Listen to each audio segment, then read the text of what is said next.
Hello, everyone, and welcome to the Q&A session with Mr. Uberto Pasolini, who is in conversation with Mr. Baradwaj Rangan. Warm welcome to both of you. Let me quickly introduce both of them. Mr. Uberto Pasolini is an Italian film producer, writer, and filmmaker. He produced the renowned film The Full Monty, which bagged the BAFTA Award and the European Film Award that year in 1997. And he made his directorial debut with the film Machan in 2008, which won awards across the world and also won an audience prize in IFFK in 2008. Um, his latest film, Nowhere Special, is being screened in the World Cinema section of 25th International Film Festival of Kerala. Warm welcome to Mr. Pasolini. Thank you, Bandhu. And Mr. Baradwaj Rangan, who is one of the most leading film critics in India. He has worked with The Hindu for a long time, and he heads the Film Companion, and we all read and watch his blogs and articles in various publications and online media. He won the National Film Award for Best Film Critic in 2004, I think. And he has also published a couple of books on Indian cinema, especially the one In Conversation with Maniratna. He's also one of the selection committee members of IFFK this year. Sir, a very warm welcome to you, and thank you both for agreeing to join for this session. And now I am handing over the session to both of you. Thank you, Bandhu, and thank you, IFFK, for having me moderate this session after this wonderful film, which I want to begin by asking Uberto Pasolini, why did you say, when I told you thank you for the film, you said thank you for sitting through it, and you made it sound like a bit of an ordeal. I wanted to know why did you use those specific words? Thank you for sitting through it.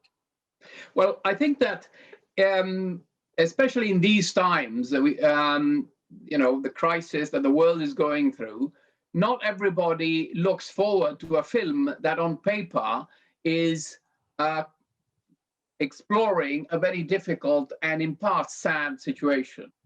And so I think that just clicking on and starting to watch the movie might make you think, oh God, do I really need to do this now? I want to look at a comedy, at something funny, at something technicolor. Let's go back to watch Singing in the Rain and something like that. Fortunately, and that was always our aim, we did want to deal with what is indeed a rather sad story, but in a very undepressing, in a very unmanipulative, and emotive way. And I think the film ends up being much more about life than about death. It ends up being much lighter than one could expect it to be. And therefore, I think the endurance problem gradually, I hope for the majority of people, disappears. I think we managed to make a film that says a lot about a series of different things, even tragic things, but without being depressing, which I'm quite happy about.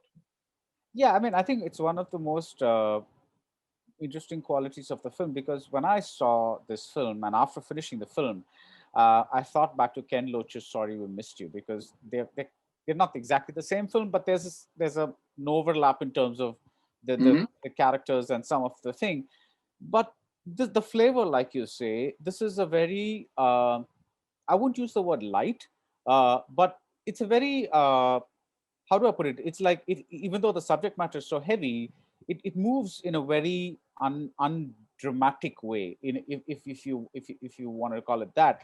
And I think one of the most interesting things about this is something that we've never thought about when somebody's about to die, is they immediately want to say, okay, now what do I do with my child?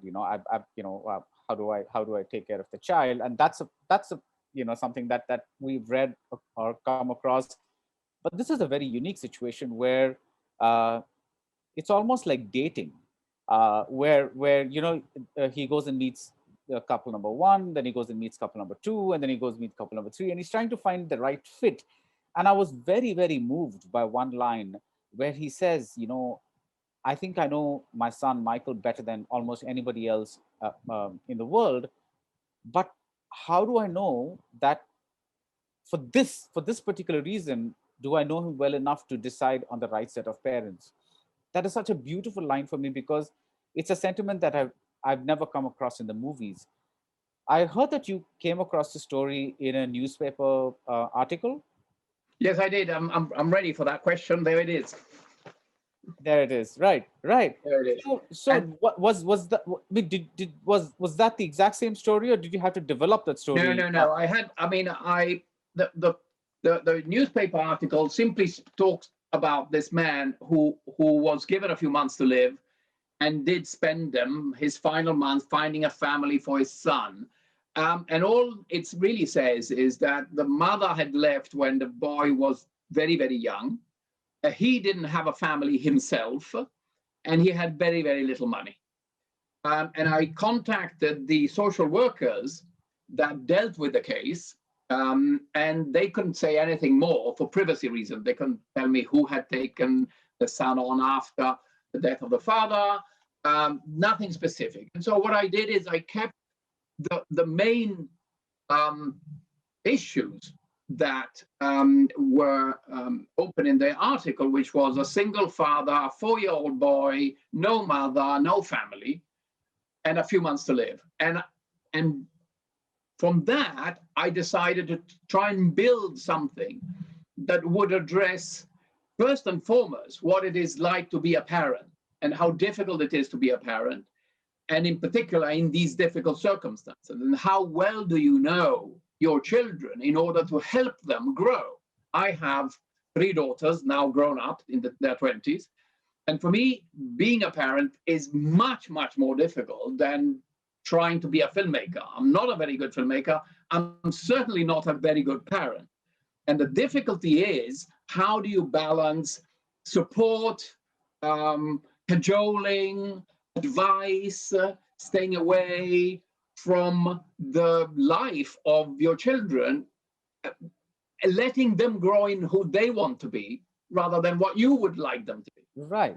But specifically here, it's a question of not being there, knowing that you won't be there, and knowing that children change. And what do you know about this boy who you think you know because you've lived with him for the first 4 years of his life, together every day? And then you have to give him up, give him away, find somebody for him. And I thought that was absolutely heartbreaking, but also fascinating, because it talked to me about what it is to be a parent. Yeah. And then, of course, there is the issue of the family. How do you judge other people? Can you understand relationships? I don't know if you ever go to restaurants and there is a couple sitting at the table next door. I always try to think, how long do they know each other? Have they known each other for? Is this a first date? Why are they not talking to each other? Are they crossed with each other? Or is that normal? Are they shy? Well, you try to understand other people. And so what is happening in our film is that he gets to meet a number of prospective families, and he has to try and understand them. Do they talk to each other? Are they friends? Are they a loving unit? Will they be good for my Michael? And so I did a lot of research. I talked to a lot of people who are involved in the adoption and fostering process, people who were adopting, people who were hoping to adopt, people who arrange adoptions.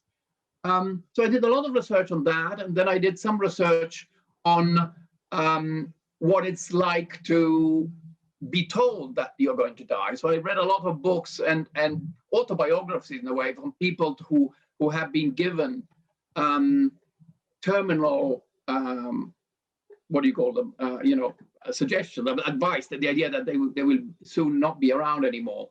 And I talk to people who deal with childhood bereavement, so people who try to help children deal with the loss of a sibling or the loss of a parent. And then after all that, I started writing, and this is what came out. Lovely. And just like you say that how do we somebody based on just the first 4 years of their lives, when they could grow up to be somebody completely different. Another detail that I found very moving is John's reluctance to fill up that memory box, because one part of him is saying, isn't it better that Michael grows up with a blank slate, and like just remembers nothing about his past, and just assumes that he's with that family.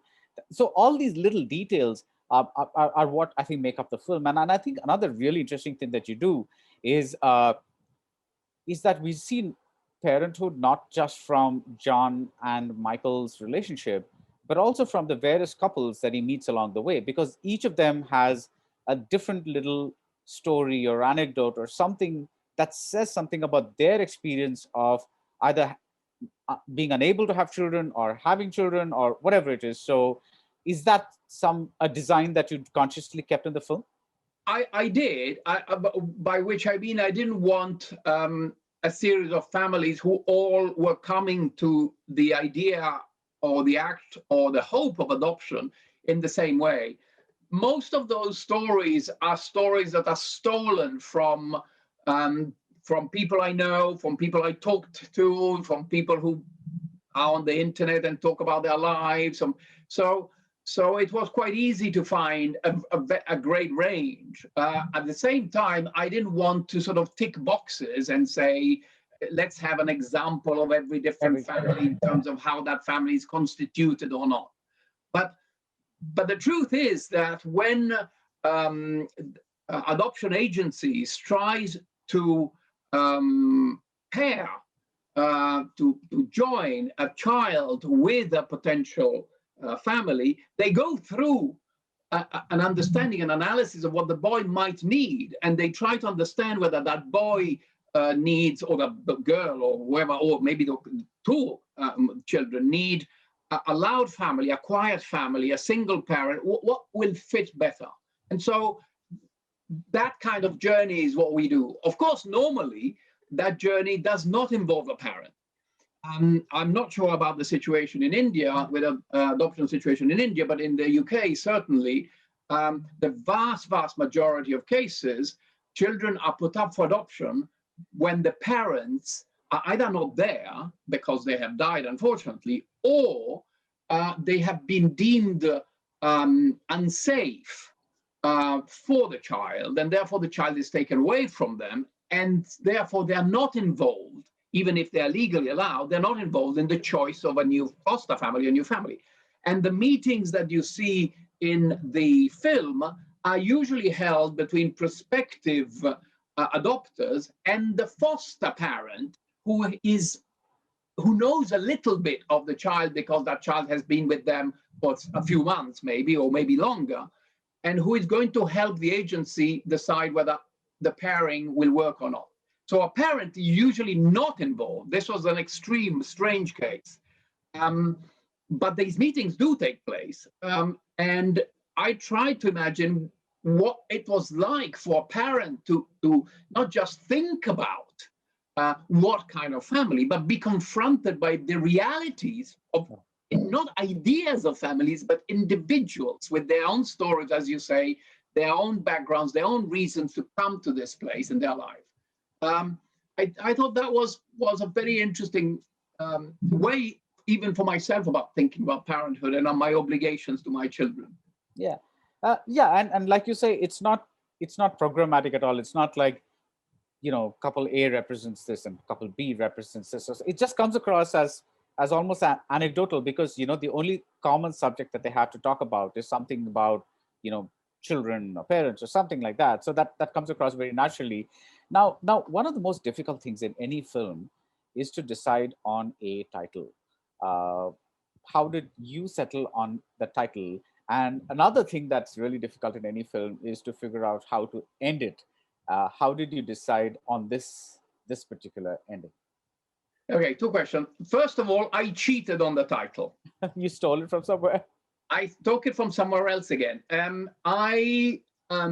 For a long time in my office, over my screen, on my desk, I had the words "nowhere special." And that comes from one of the last few words spoken in a wonderful Mel Brooks film called Blazing Saddles, when one of the characters, one of the two lead characters, asks the other one, "Where are you going to go?" And the reply is, "Nowhere special." And the first one says, "Oh, I always wanted to go to a place like that."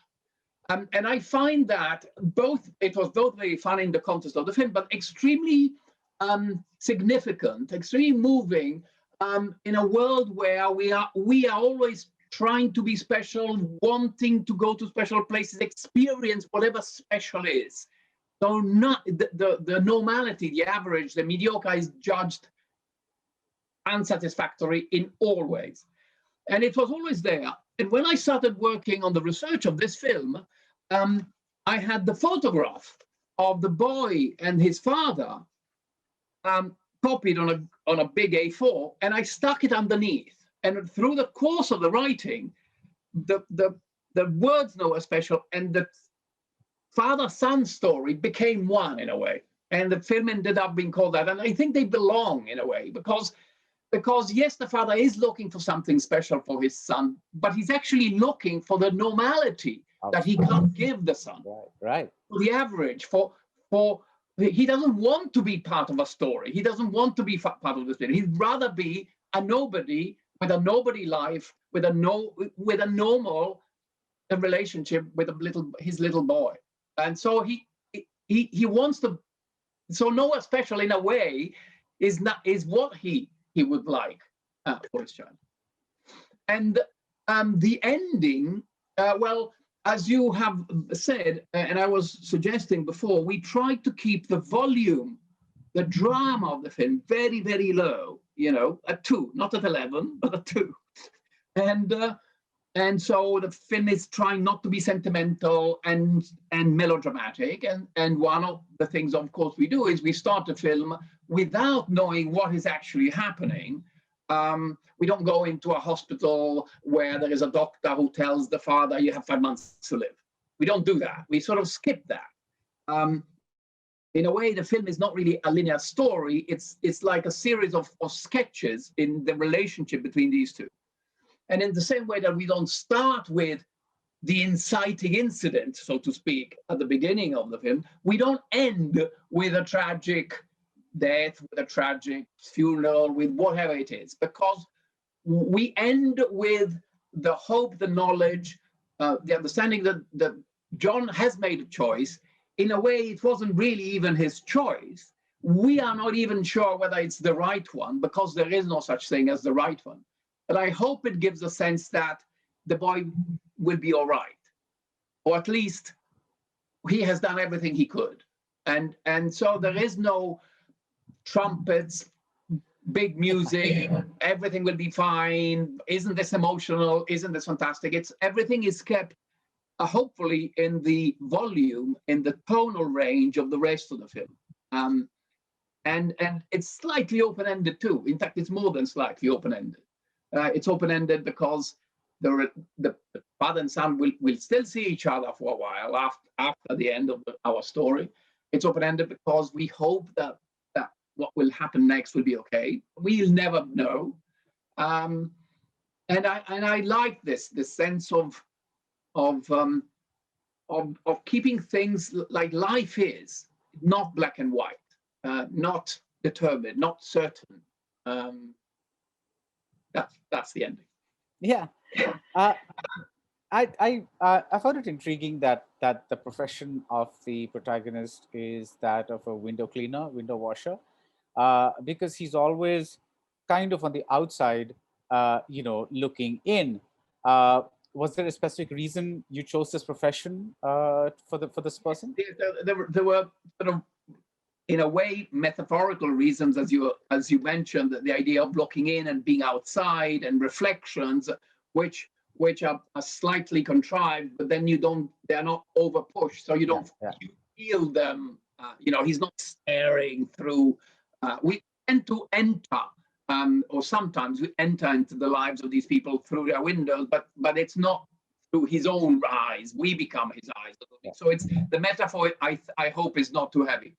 But what we needed for the man, I think, is I had written two characters who were both quite quiet, introverted, introspective.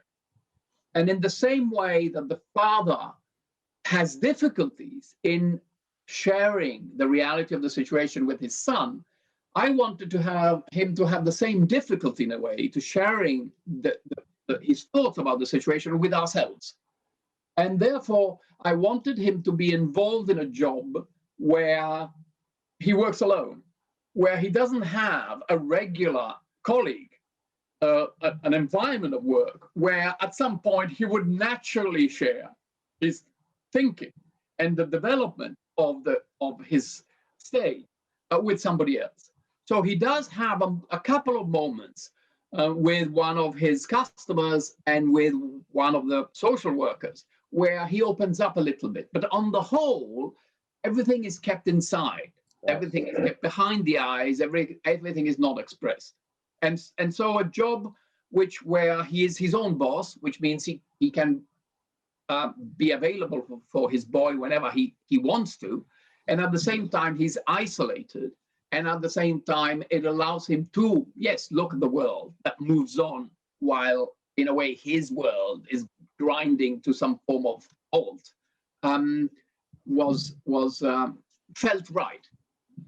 Yeah, and I think one of the things that really, because you said introverted, and even there was this part of him that comes alive when he's trying to explain things to his son. His son's favorite toy is a lorry, and he tries to explain the process of adoption.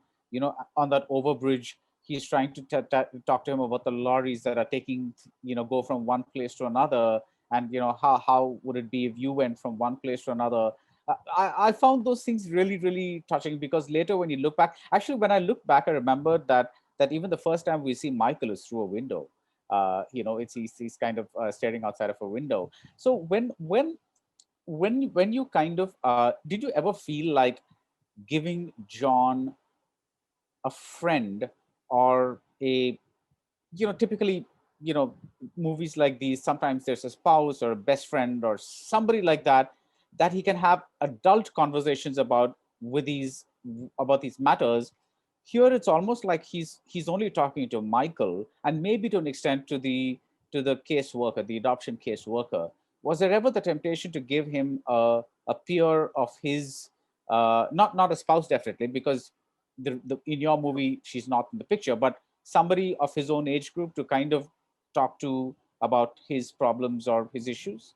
No, I think, as I was saying before, I think I didn't want to articulate. I wanted to see a man who is suffering inside and doesn't know how to share. And the person he really wants to share with is, of course, Michael. Yeah. And he tries to get to it bit by bit.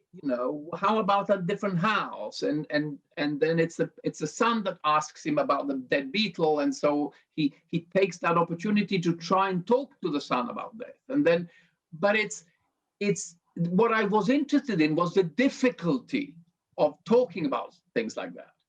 And in a way, if you have a constant companion or constant adult, another adult, if John had another adult with whom to consistently explore his emotions, his feelings, his ideas about what was happening, that in a way would have taken away not only from the truly difficult situation he is in expressing these thoughts, but also would take away from his relationship with his boy, because it would make the relationship with the boy a secondary one, a minor one, because the emotions were not expressed with the boy, right, but have been expressed with somebody else.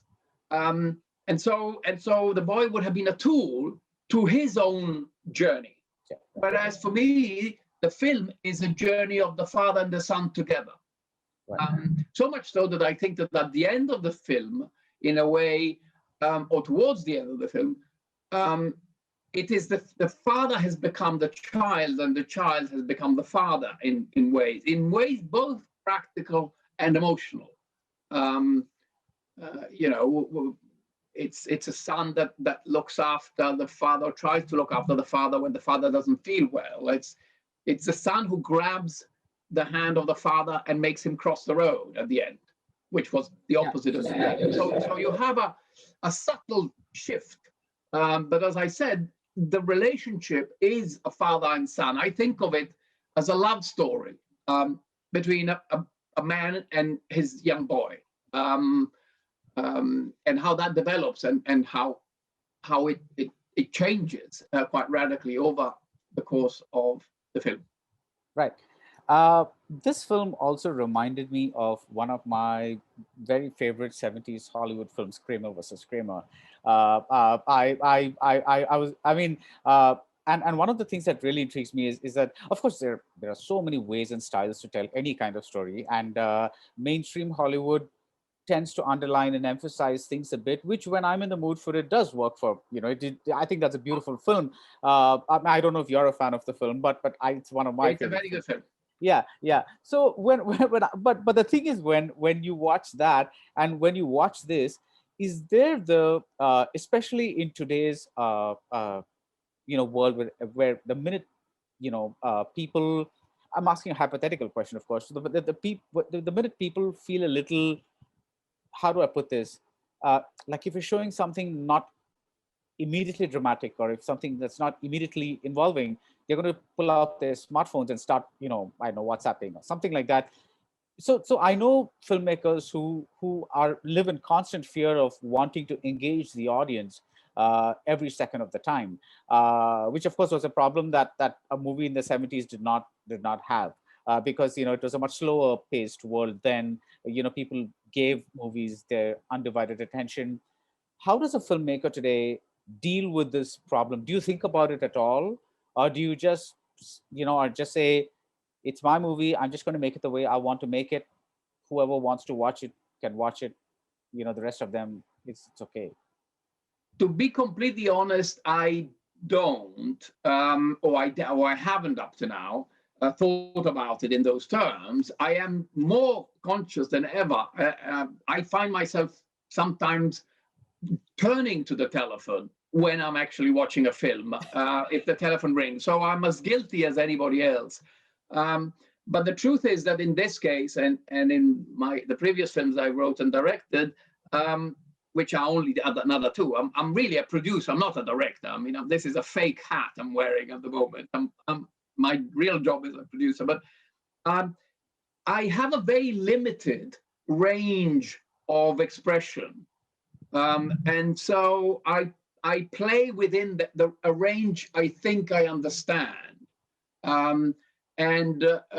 It's a question of taste, but it's a question also of skill and talent and ability. And so even if I were able to analyze a project at script stage, even before we get to the set, and say, I need a different level of excitement to keep the audience going, I suspect I wouldn't be able to create that, because it is not my natural field of sensitivity. And I am proud that this film treats a dramatic subject in a very undramatic way. But if you were to ask me, would you be able to treat it in a dramatic way, in a way that maybe Kramer versus Kramer does? I would say, well, I'm not quite sure. I'm not quite sure, because I don't know where to fix the volume in certain scenes. Do I take the actors here or here or here? In a way, it's easier to say, just stay under, just stay low, I just respond to it. I just understand it. And that's what I do. I mean, Kramer versus Kramer has a number of advantages, but also, to me, disadvantages. The boy was much older. So the conversations between father and son could be, or needed to be, much more articulate. And I instead was very happy to deal with a story where those conversations could not be articulate. I was very happy with that. I liked the idea that there was an inherent difficulty, both in talking about something and, on the other hand, in understanding something from the boy's point of view. So, and then of course, in Kramer versus Kramer, there is an enemy, so to speak. You know, the ex-wife, Meryl Streep, and the battle between the father and the enemy, the ex-wife, is a battle that takes the audience. You know, we hate the mother, or we think we hate her. Then the film is too good and sophisticated to simply hate her, but nonetheless. So the drama volume of the film is naturally higher. I was happy not to have an enemy. You know, in a way that, yes, there is an enemy, destiny, if you want to call it that. But there aren't really occasion for Michael or for John, certainly, to explode in a cathartic way, rage against the world, the destiny, death, the doctors, whatever it is. I don't like that. I'm not quite sure that actually really happens in real life. Yeah. And so I stayed within the confines of, but yes, but is it possible that after 5 minutes, people have switched off and gone off to make their pasta or their curry or whatever they're doing and come back and they have missed 3 bits and you know, it's completely possible. You know, I like the idea of cinemas in a way, and I hope people will go back to cinemas because the audience is basically captive.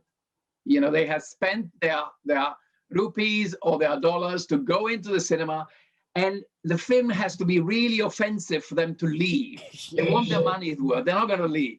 But of course, on a screen, on a television, on Netflix, they've paid their monthly subscription. They can skip to something more fun or more interesting or more to the mood or whatever it is. And therefore, some films risk. But I don't think it's a reason not to make them, as long as you can make them in a way that is that makes financial sense from a market point of view, a distribution point of view, a public support point of view, whatever it is. This film was supported by distributors who had distributed my previous films. They were supported by filmmakers' funds available in Northern Ireland. They were supposed to have a tax credit in the UK. So it was not financed by a rich uncle who I don't have a rich uncle, but it was made within the confines of what the business allows you to make. And as long as that is okay, then it finds its own world. Fortunately, it was sold very well everywhere around the world.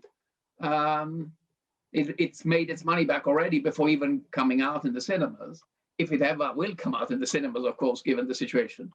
And so maybe I'll be able to make another one day.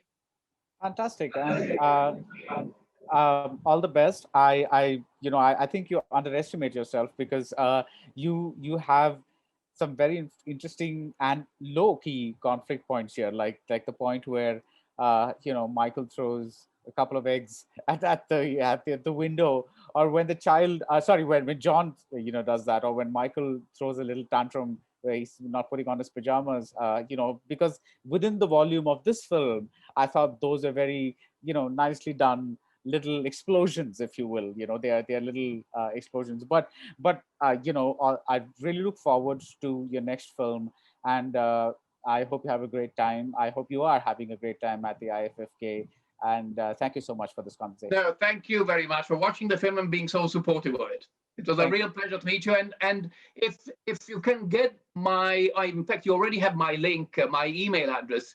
If you could let me know what I should read of your work, I'd be delighted to do that. Or send you a link if you do a podcast or something like that. I'd love to keep in touch. Wonderful. Thank you so much. Okay. All the best. Yeah, and thank you, IFFK. Thank you so much. Okay. Thank you. Absolutely. Thank you, Trivandrum. Yeah. Keep going. Keep going.